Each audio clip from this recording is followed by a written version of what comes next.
She asked for scraps and a corner to sleep. But the rich rancher's daughter called her mama before.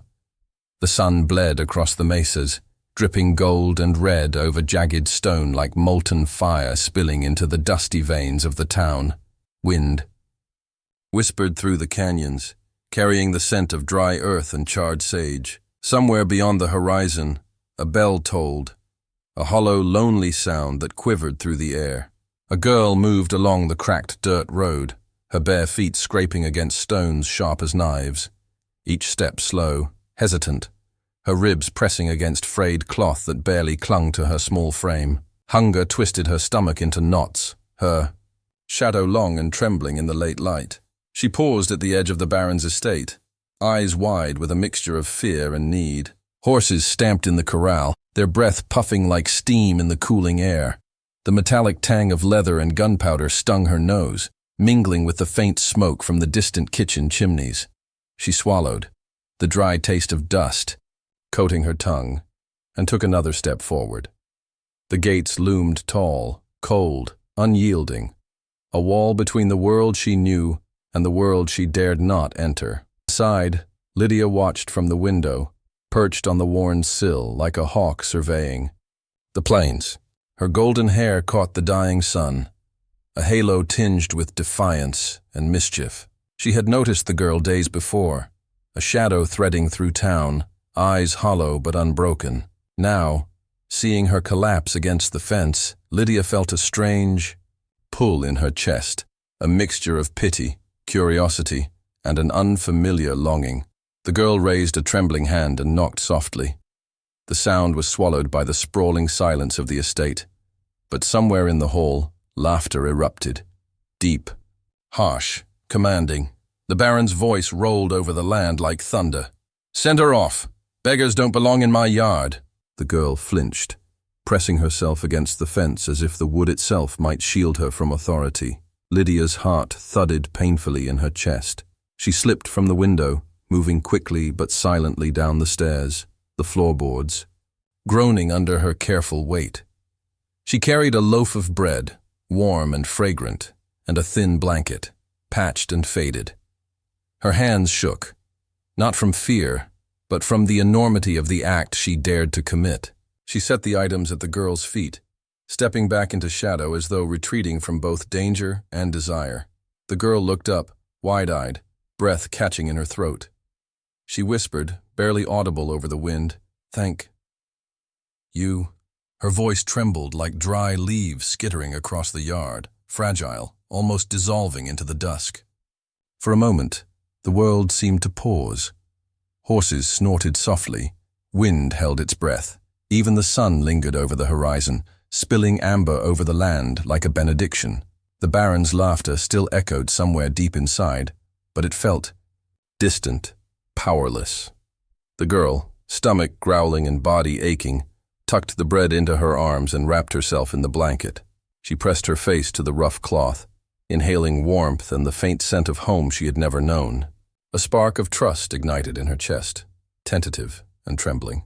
Lydia lingered behind the fence, watching the girl's small frame huddle against the earth. She wanted to speak, to break the heavy quiet, but the risk of discovery weighed down her words. So she remained still, a silent witness, feeling the fragile connection settle between them, delicate, dangerous, and undeniable.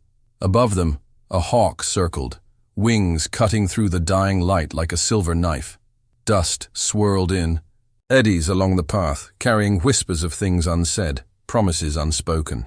In the hush between moments, Lydia and the girl understood something unformed but powerful.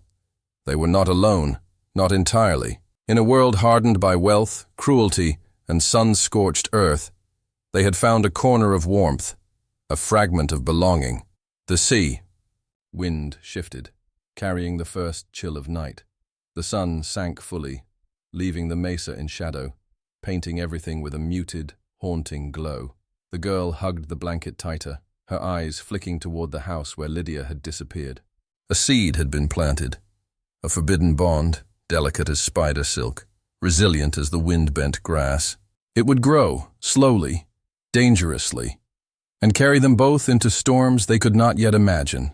And in the last light, as silence reclaimed the yard, the girl whispered again, almost to herself, "Mama."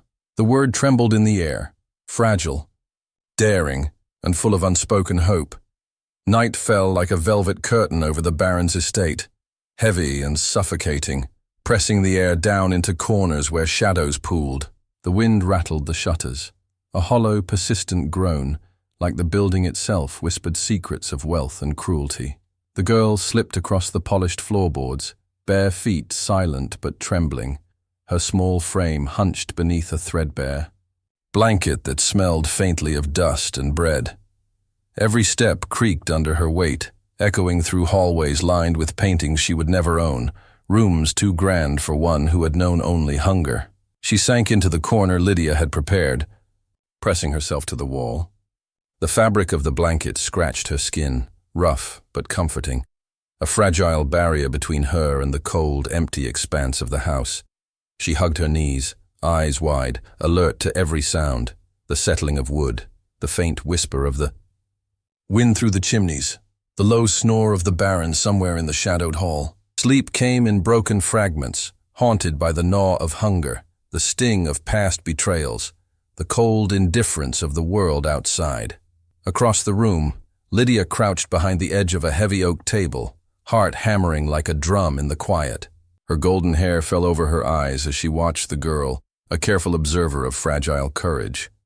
Every tremble, every shiver, every sigh tugged at something deep within her, a mixture of pity, fascination, and an unfamiliar ache that made her chest tight. She wanted to speak, to offer comfort in words, but the Baron's presence was a storm waiting to break. One word out of place, one gesture noticed, and the fragile moment would shatter. The Baron lingered in his own silence, a man of iron and scars, feeling intruders in his household.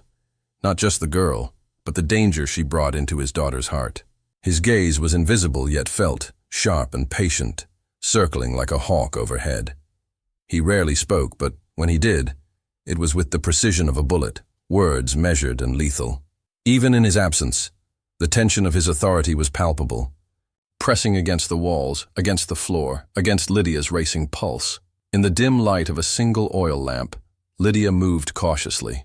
She poured a cup of warm milk, the aroma faintly sweet against the metallic scent of the room. She approached the corner, kneeling a careful distance from the girl.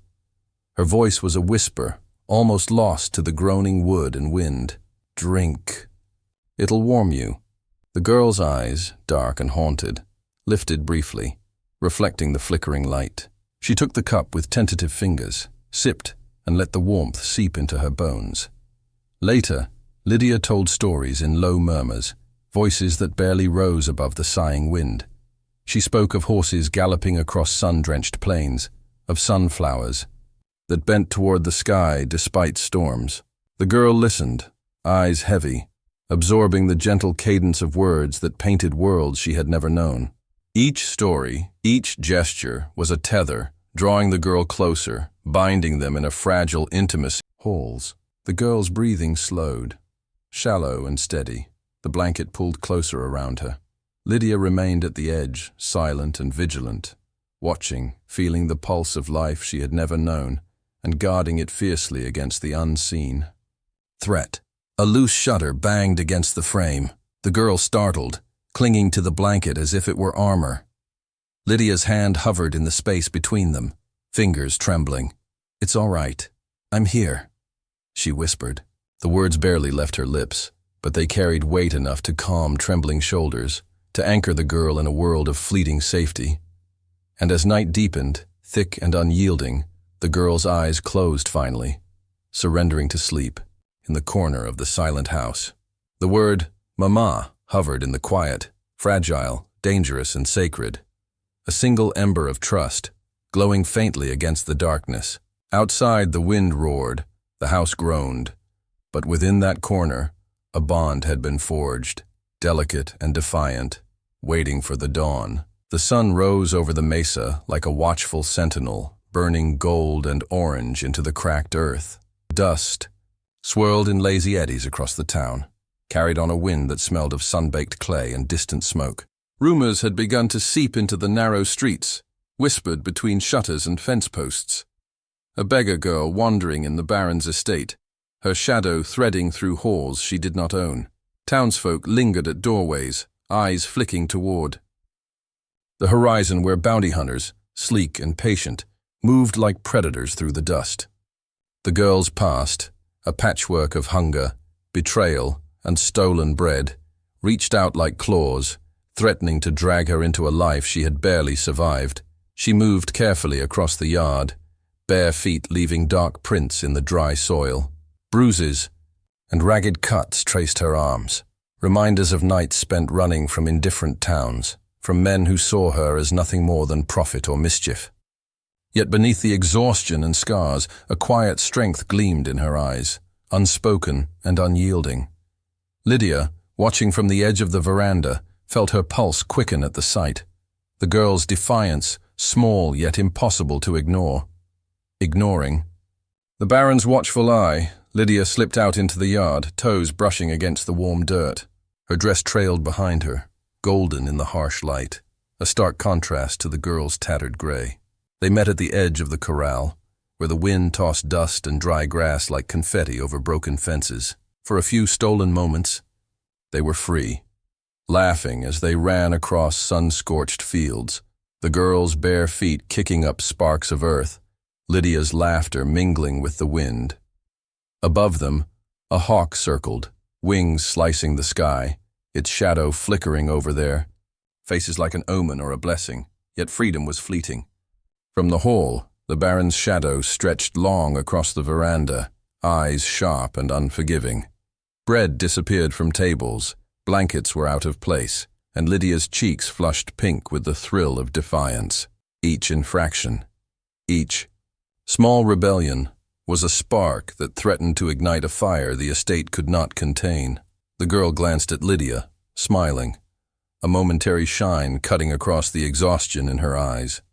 "You shouldn't," she whispered, fear brushing the edges of her voice. But Lydia shook her head, eyes fierce. "I don't care," she said softly, and the words hung in the air like smoke over parched grass. The confrontation came like a storm, breaking over the mesa. The Baron's boots struck the wooden floorboards with authority, echoing through the yard. His voice, low and lethal, sliced through the laughter and wind. "Enough. She leaves now. Or you do, Lydia. No exceptions." He stepped closer, the weight of his anger pressing like a hammer on fragile glass. The girl shrank back instinctively, pressing the blanket tighter around her shoulders. Lydia squared her shoulders, meeting her father's gaze. Her voice was steady, though her heart raced like a trapped animal. "I don't care what you call her. She's not leaving." The words were a spark thrown into a dry field, and the tension that followed was tangible, crackling like gunpowder in the grass. For a heartbeat, the wind itself seemed to hold its breath, waiting for the inevitable fire to consume them all. The Baron's eyes narrowed, the deep furrows of his forehead casting shadows across his scarred face. He said nothing for a long moment, and in that silence, the girl felt the weight of her presence like a stone pressing into her chest. Lydia stepped closer to the girl, a protective shield made of resolve and reckless love. The Baron's boots ground against the earth, his patience thinning, but he could not yet pierce the bond forming between daughter and shadow, warmth and desperation intertwined. Outside, the desert held its own secrets, coyotes calling across the wind, dust rising in twisted columns over fences, the sun painting the horizon in sharp streaks of copper and blood. The girl's hand brushed Lydia's as they stood, almost accidentally, but with intention. A spark of rebellion, small yet undeniable, passed between them. The Baron's silence pressed heavier, but it was fractured now by what he could not control: loyalty, courage, and the pull of forbidden attachment. In the yard, the wind carried laughter and whispers, the smell of baked bread, the tang of dry sweat and earth. The girl's eyes glimmered with gratitude and mischief. Lydia's heart beat in tandem with hers, full and unyielding. The world beyond the estate, harsh and indifferent, waited to punish them both. But for a few stolen breaths, They existed outside its reach. The chapter closed with the Baron turning, abruptly, retreating into the shadowed house with the slow, deliberate weight of a man who understood the cost of defiance, but refused to relinquish control. Dust swirled in the fading sunlight, curling around the girl's bare ankles, around Lydia's skirts, around the unspoken bond that would carry them both through storms to come. And in the quiet aftermath, as the wind hummed against the broken fences, the girl whispered again, almost to herself, "Mama." It lingered in the air like smoke over scorched earth, fragile and forbidden, yet impossibly alive. Night hung over the Baron's estate like a heavy curtain, thick and suffocating, when a scream tore through the air. Sparks leapt into the sky. From the barns, fiery tongues licking at dry wood, smoke curling like a serpent, twisting into the cold night. The wind carried ash and the acrid stench of burning straw across the yard. Horses stamped and whinnied, hooves pounding on wooden stalls, eyes wide with terror. The girl froze for a heartbeat, the chaos threatening to swallow her whole. Then through the smoke and flame she saw it. A small foal trapped, legs pinned beneath splintered beams. Without hesitation she darted forward. Her frame was tiny, against the blaze, but determination ignited in her like the fire surrounding her. She grabbed the wooden beam with hands blackened by soot, pulling with every ounce of strength her frail body could muster. Sparks rained around her, sizzling against her hair and arms.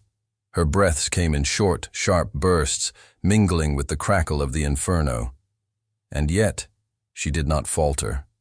The foal trembled beneath her, eyes wide, trusting, and she lifted it. Free, the small creature's body pressing against hers in relief. From the veranda, Lydia's heart raced. She stepped into the yard, trembling, skirts brushing the dirt, her fingers tight around the edges of her dress. She caught glimpses of the girl's courage through the smoke and flickering light, each movement the bond they had forged in whispered words and stolen glances. All of it was now illuminated, undeniable, in the glow of danger and chaos. The fire became both trial and revelation, a test of character and loyalty none could ignore. Slowly, the flames were subdued. Buckets of water hissed against the wood, extinguishing sparks before they could leap to the surrounding fields. Smoke hung in the air like fog, curling into corners of the estate, leaving charred beams and singed hay in its wake. Damage was minimal, but the tension was heavy, lingering like heat over sun-baked earth. The horses snorted and shook, returning to their stalls, yet the night carried a new weight. The unspoken understanding of power and love, of courage recognized and bonds forged in fire. The girl huddled beside Lydia, blanket and soot clinging to her small shoulders. Lydia's hands rested gently on her back, steadying, grounding, offering warmth in a world that had given her little. The wind shifted, carrying the faint scent of smoke and wet earth, brushing through hair and skirts, whispering promises of trials to come. And in the silence after the chaos, when embers smoldered and the horses' breaths returned to normal, the girl's voice rose again, soft and questioning. "Mama," the word, repeated, hung in the night. A delicate ember against the darkness, an acknowledgement of trust, love, and forbidden connection. Above them, the moon carved pale lines across scorched earth and charred beams, silver and watchful, as if witnessing the fragile bond that had survived both fire and fear. The Baron retreated into the shadows, silent and inscrutable, yet the shift in his heart, however small, was undeniable.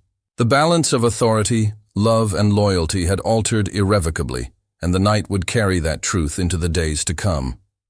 Winter crept into the valley like a silent thief, frost clinging to fence posts, ice glinting across the desolate fields. Smoke rose from chimneys in curling, ghostly spirals, carrying the scent of wood smoke and something sharper, anticipation, fear, and betrayal. The Baron's estate, so recently alive with warmth and stolen laughter, seemed to hold its breath. Beneath the pale, brittle sun, the betrayal came quietly at first. A trusted ranch hand, lured by the glint of gold, approached the Baron with hesitation in his steps and greed in his eyes. Words fell between them like jagged stones. A beggar. Girl's secret past hidden within these walls. The Baron's gaze hardened, deepening the furrows of his scarred face, as though he could already feel the disruption, the danger in allowing this child to linger where she did not belong. Rumors, once distant whispers, became threats, sharp and tangible. The girl's nameless history, her survival woven from hunger and cunning, was now a weapon turned against her. Inside, Lydia's cheeks burned with defiance as frost seeped beneath the window panes. She had continued her quiet rebellions. Bread left in secret, blankets arranged just so, the girl's hand brushed in passing. Small, but significant. Each act was a thread in a web the Baron did not yet see fully, threads of trust, love, and the audacity of a daughter claiming her own heart. The confrontation ignited without warning. The Baron's boots pounded the wooden floors, each step a declaration of control.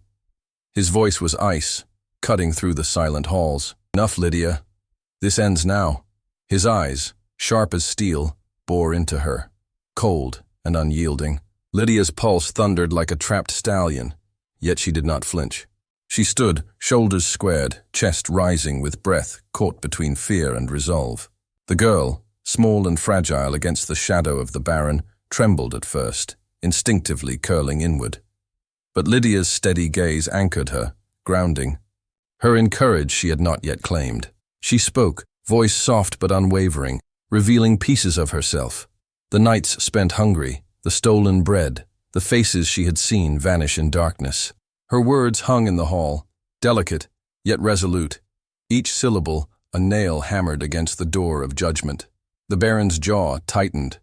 Words became weapons, glances became daggers. A fight unfolded that was more than physical. It was emotional, moral, a clash of hearts and principles echoing against empty halls. The girl's confession, trembling yet dignified, struck at the core of the Baron's perception of order.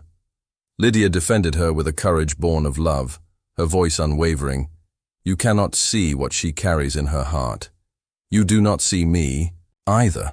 Anger and disbelief warred with something unacknowledged deep in the Baron's chest. Outside, frost glinted in the waning sun, wind brushing snow across the yard in silver ribbons. The estate was cold, yet inside, the heat of confrontation burned hotter than any fire. The girl, sensing the stakes, moved to shield Lydia, arms raised instinctively, courage replacing fear. A shard of wood, loosened by the earlier chaos, caught her arm, scraping flesh and drawing a thin line of blood. Pain lit her eyes, but she did not scream. She stood fast, protecting the young heiress who had given her sanctuary. Lydia dropped to her knees beside her, pressing a hand against the wound. Her touch was gentle, yet fierce, grounding the girl and mending what little the frost and cruelty of the world had bruised. "You're mine," Lydia whispered, voice trembling yet resolute. "Whatever storms come, you're mine." The words were a vow, a shield, a declaration beyond bloodlines or social decree. The Baron paused, his gaze unreadable. In that silence, he saw more than rebellion. He saw loyalty, bravery, and love he could no longer dismiss. His face, carved by years of iron and pain, softened ever so slightly, the first crack in his armor. The girl's eyes met his, wary but honest, carrying a silent plea for recognition, for acceptance, for the right to belong. Outside, winter deepened, each gust of wind carrying frost and ash across the valley, a reminder of the harsh world beyond, the estate walls. Yet within, something new had taken root, a fragile bond, a flicker of familial love, a beginning of redemption. The hall echoed with the soft rasp of breath, the muted drip of blood onto polished wood, and the quiet of hearts finding each other in defiance of fear and expectation. The chapter closed in a tangle of tragedy and hope. The girl hurt yet unbroken, Lydia steadfast and protective, and the Baron's silence heavy, layered with grudging acknowledgement. The fire of winter outside mirrored the blaze inside, pain and love intertwined, shaping a new order of trust and loyalty. Snow drifted against window panes, dusted the edges of the hall, And in that stillness, the first seeds of redemption and family were sown, delicate yet impossible to extinguish. Spring returned to the valley like a whisper, soft and insistent, washing frost into streams that trickled along cracked fences and sun-baked earth. The ranch, scarred from fire and winter. One morning they paused at the edge of a field, dust rising from turned earth in delicate spirals, catching the sun like golden sparks. The girl looked up at Lydia, eyes wide, bright with recognition and joy, no hesitation lingering in her small, petite mama, she said, the word now a declaration, not a question, a bridge spanning past and present, fear and belonging. Lydia's chest tightened with emotion, and she bent, gathering the girl into her arms, holding her with both protection and pride. The wind caught their hair and the folds of skirts and blankets, tossing it all into a shimmering halo around them. The ranch, scarred but alive, thrummed with life. Chickens clucked along fence lines, horses nickered in the corral, and distant mountains glowed in shades of rose and amber. Each day brought small triumphs, a repaired fence, a barn freshly painted, a field sown with hope. The memories of fire, betrayal, and fear lingered, but they no longer controlled the rhythm of life. They were reminders of endurance, lessons, etched into every scar and line of the estate. The Baron approached slowly, boots muted against the dirt. He stopped behind them, silent, letting the sight of his daughter and the girl stand in the sun speak louder than words ever could. For the first time, he acknowledged the depth of what had grown within these walls, love and loyalty not commanded but chosen.